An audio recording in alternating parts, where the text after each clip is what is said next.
Sheikha Amna Mohammed Al Thani, it is a pleasure to welcome you today. As the founder and CEO of Strategy Hub Qatar, you have become a leading figure in Qatar's strategic consulting and policy transformation landscape. With academic foundations from Georgetown University and Sciences Po, you have led major policy reform and strategic planning initiatives aligned with Qatar National Vision 2030. You developed impactful frameworks across healthcare, sustainability, and communications, and you built a consultancy recognized for forward-looking advisory work. It's a privilege to have you with us today at QIASS. You've worked closely on questions of institutional strategy and long-term national priorities, which makes Qatar's evolving regional role a particularly interesting place to start.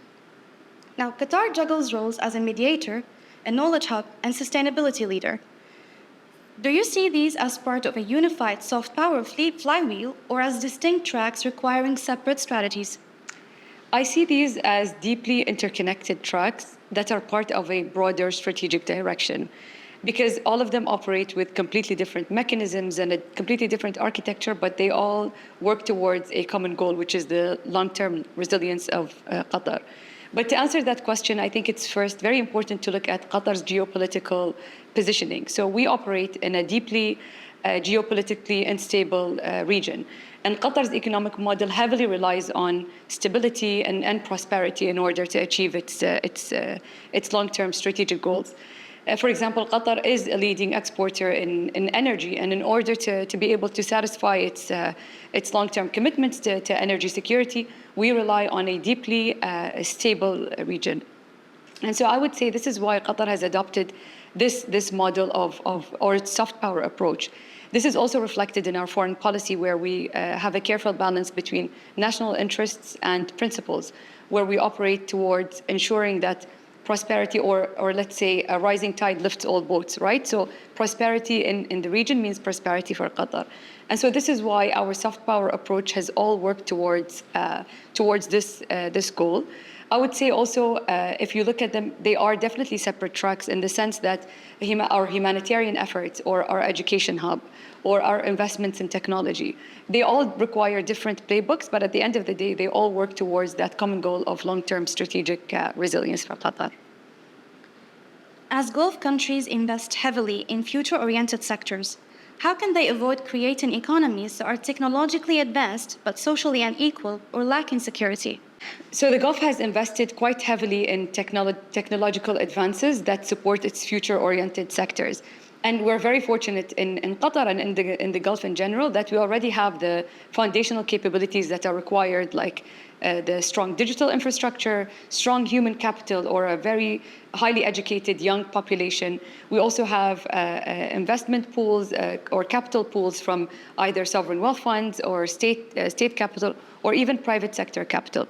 But it's very important here to realize that as we advance technologically, this transition can come with great risks. And two main risks I can talk about here. The first one is governance and regulation.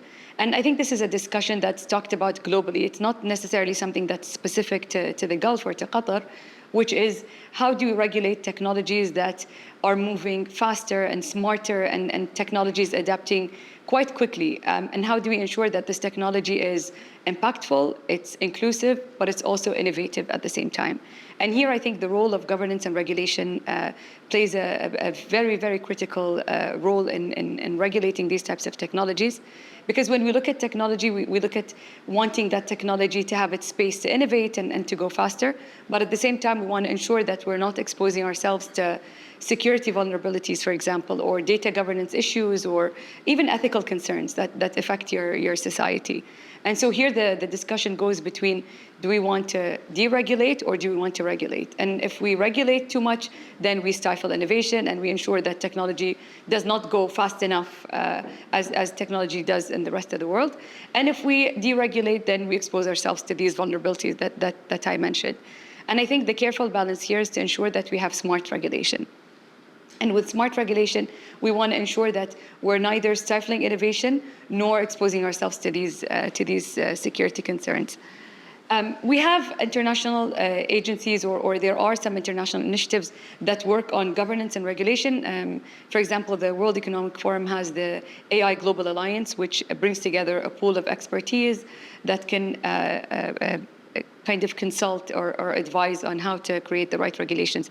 But my recommendation here is that these regulations should be developed internally, because every country operates differently, and even within the GCC, we all operate differently. And so I think that developing these regulations in-house in Qatar for our own local infrastructure is much more effective.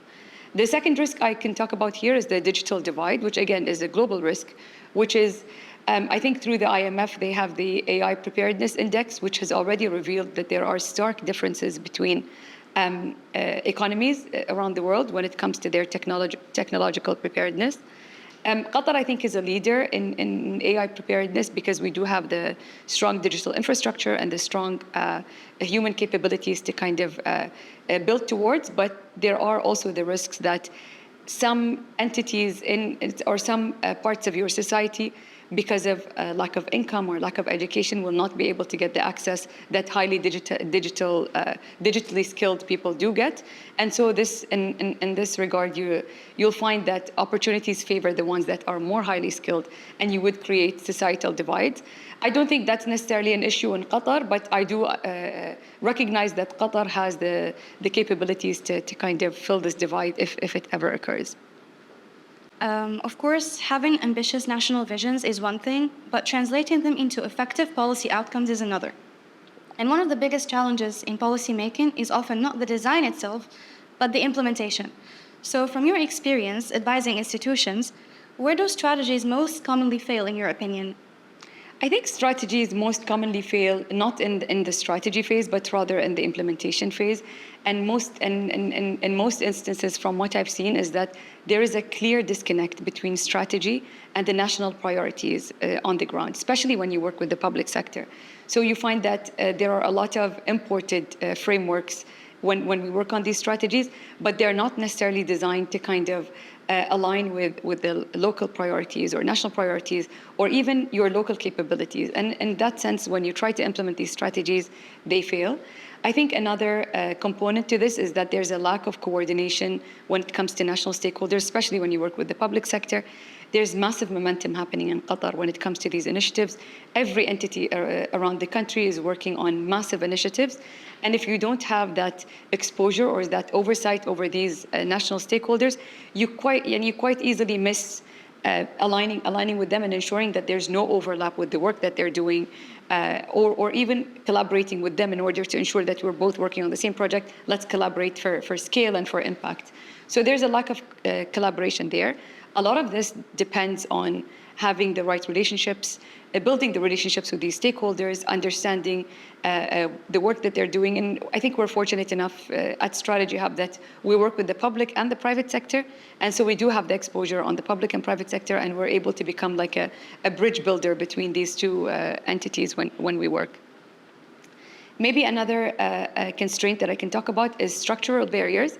So in a lot of instances here, we focus too much on the what, which is very important also. So what are we trying to achieve? What targets are we trying to hit?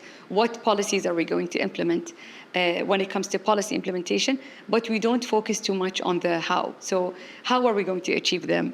What are the mechanisms that we're going to use, the tools that we're going to rely on, the methodologies, the frameworks, etc. And this is extremely important. I mean, the how is just as important as the what when you work on policy implementation. But policy in general is not a linear process. It's very adaptive. You need to ensure that you have there's a lot of iteration that goes with it. Your clients change their minds, their priorities change, the priorities in the country evolve. And so you need to be a lot more adaptable to that. And I think currently the structure that we have can be quite restricting. So if you look at the procurement structures, they can be quite restricting. And fair enough, I do understand the reason behind them being quite restricting. It's because of fairness and competitiveness. But sometimes that restriction kind of does not allow you to adapt and to change your strategies and to evolve your projects in the way that the realities on the ground are evolving. And so a lot of the times we find that companies just deliver the strategies that they started with rather than evolving them and ensuring that they're adaptable to realities. And mainly this is, as I mentioned, because of the structural and the procurement restrictions that we're facing. And finally, I think we can talk about capability building, because when you work on implementation requires working with a large number of people. And in order to do that, you need to have strong capabilities in ensuring knowledge transfer, training, and ensuring that you're handing over your projects to the teams that will actually work on them. And I think a lot of the times when these capability building workshops or knowledge transfer activities don't happen, you'll find that most likely your implementation fails at that stage. Building on that, how important is institutional culture in determining whether long-term plans actually succeed? I think institutional culture is one of the most underestimated factors in ensuring that your long-term plans succeed.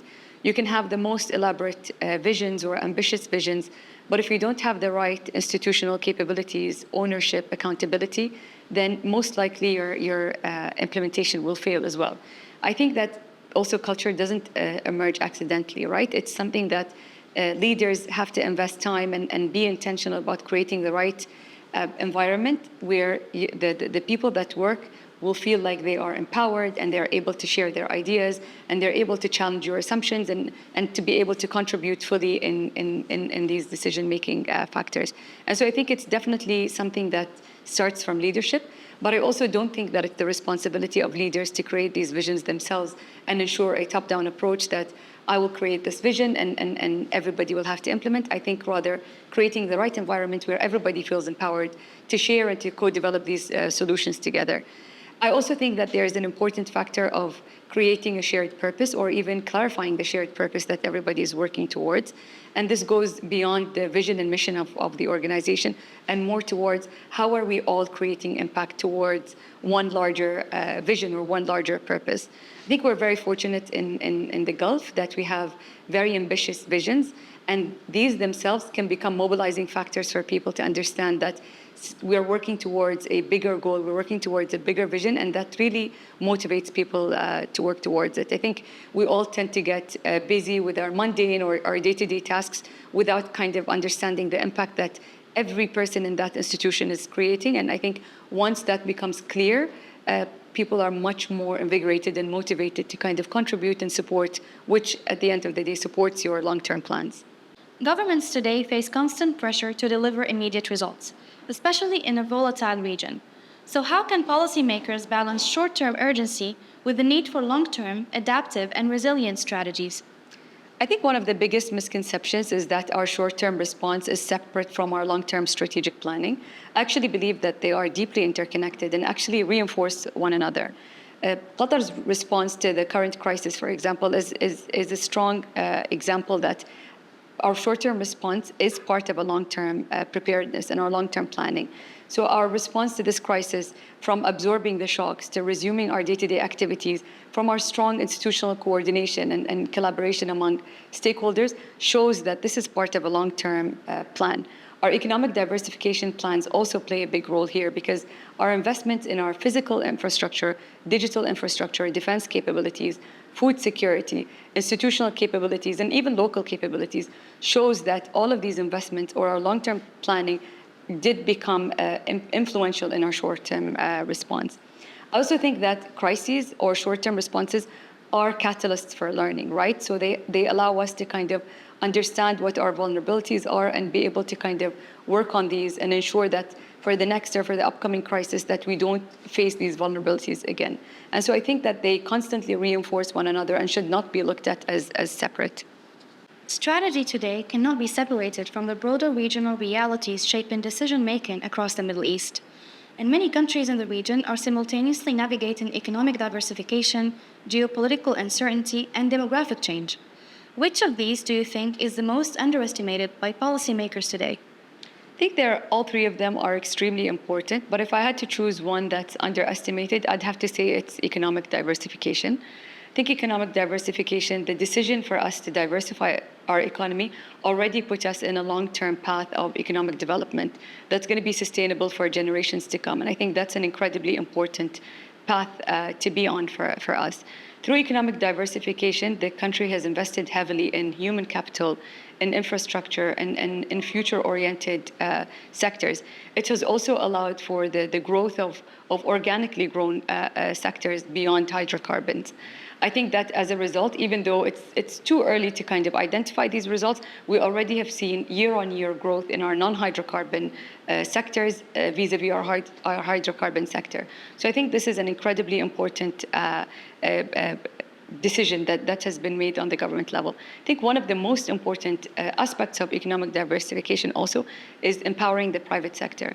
So as we know, the private sector holds massive pools of talent. They hold innovation, they hold private capital, which are incredibly important to the government. And through public-private partnerships, the government can kind of take advantage of the private sector, whereas the private sector can also support the public sector in many areas. And this shift is extremely important because it even shifted the role of government itself, right? So today the government is becoming more of an enabler to the private sector, which or a facilitator for ecosystem building, which is an incredibly important position to be in. I'd say geopolitical uncertainty is an incredibly important one. I wouldn't say it's underestimated because it's given a lot of importance and a lot of thought in the region. And I also think that demographic change is an incredibly important component as well. But I think with demographic change, because the change is much slower and you don't get to see the results very quickly, then it's I would say it's an underestimated component as well. We often hear about vision strategies across the Gulf. In your experience, what separates a strategy that becomes truly transformative from one that remains largely aspirational? What separates a truly transformative strategy from one that remains largely aspirational is ensuring that you have the institutional readiness on the ground and the local capabilities to deliver on these. I think that what happens is we have massive when you talk about national visions in the Gulf, you're talking about large-scale, massive visions that are covering massive national stakeholders in the country, large-scale coordination, large-scale institutional readiness that's required to deliver on these. And so in order to be able to deliver on these visions, you need to ensure that your institutions are ready for them.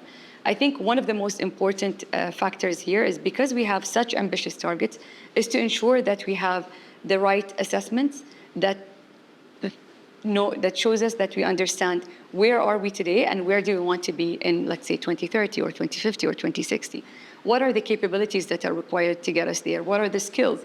What are the talent? What is the level of education? What is the infrastructure or the policies even that are required to get us there?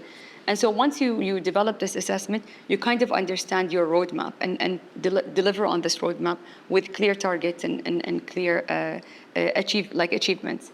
So I would say, for example, if Qatar decides one day to invest in biotechnology, this requires generations of preparation, right? It requires the generations to be able to have the right education to get there, the right skills, the right infrastructure, even the right research and development ecosystems in order to build on biotechnology. And so once you have these assessments on the ground and these studies on the ground and you have your right KPIs and your right targets, then this ensures that your strategy becomes transformative rather than just numbers or aspirations. That brings us naturally to the wider question of geopolitical uncertainty and how states are adapting strategically. Do you think the region is entering a phase of deeper fragmentation, or are we also seeing the emergence of new forms of cooperation? I don't necessarily think that the region is entering deeper fragmentation or seeing the emergence of new alliances. I actually think we're just seeing some more reinforcements or repositioning of our current alliances or our positions within these current alliances. I think in the past, the GCC has relied on external powers for its security guarantees or stability guarantees, whereas today we're seeing more of a stronger push towards ownership in our own defense capabilities and kind of reinforcing our own defense capabilities here.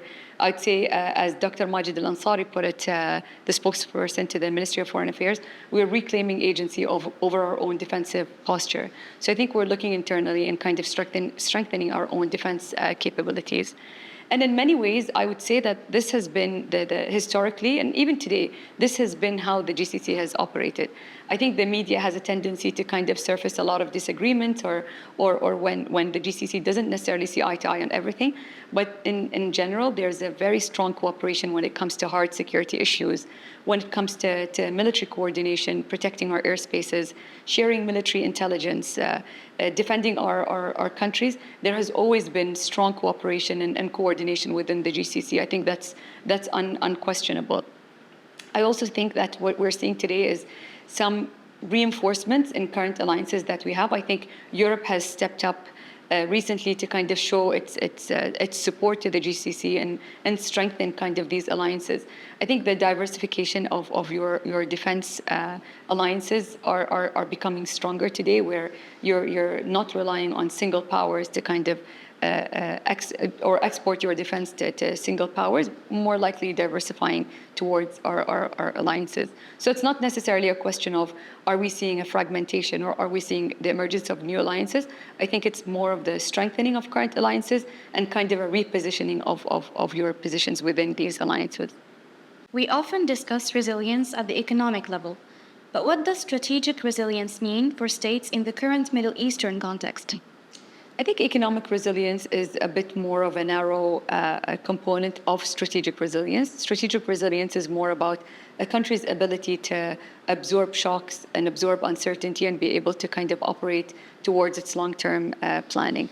I think for Qatar's case, our long-term strategic resilience has shown because of our investments through our economic diversification, our investments in our infrastructure, in our local capabilities, in our institutional readiness as well.